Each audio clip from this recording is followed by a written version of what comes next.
In this video, we are going to fix Microsoft Store error 0x80072f8f. So without any further ado, let's get started. The first solution that you need to do is you need to repair and reset the Microsoft Store app. So by that, navigate to the search box, please type for Store. Once you've typed it, kindly wait until you can see a best match, which is the Microsoft Store in this window before we continue. Once you have seen it, please click on it or select it, make a right click, and then go with the app settings.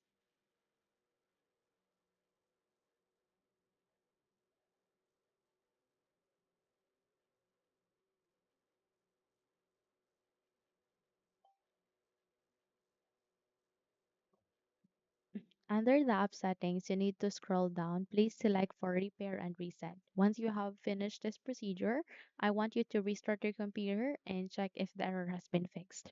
However, if not, then we need to proceed to the next solution, and that is to clear the Microsoft Store cache.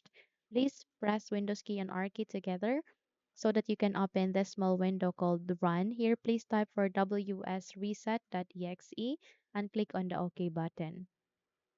So please wait until this procedure would be finished. Okay. So ensure that everything has been completed. And once you have completed this procedure, I want you to check if the error has been resolved. However, if not, then I want you to navigate to the third and last solution, and that is to set the time zone as well as the time automatically. Navigate to your taskbar. You can see the clock on time. Make a right click and go with adjust date and time.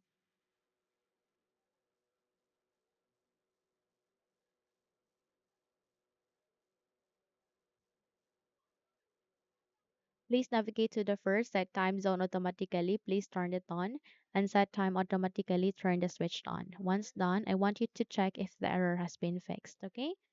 Now, if you found this video helpful, kindly like and subscribe. You may also click or turn the notification bell so that you will be notified for more upcoming tutorials. Thank you and have a good day.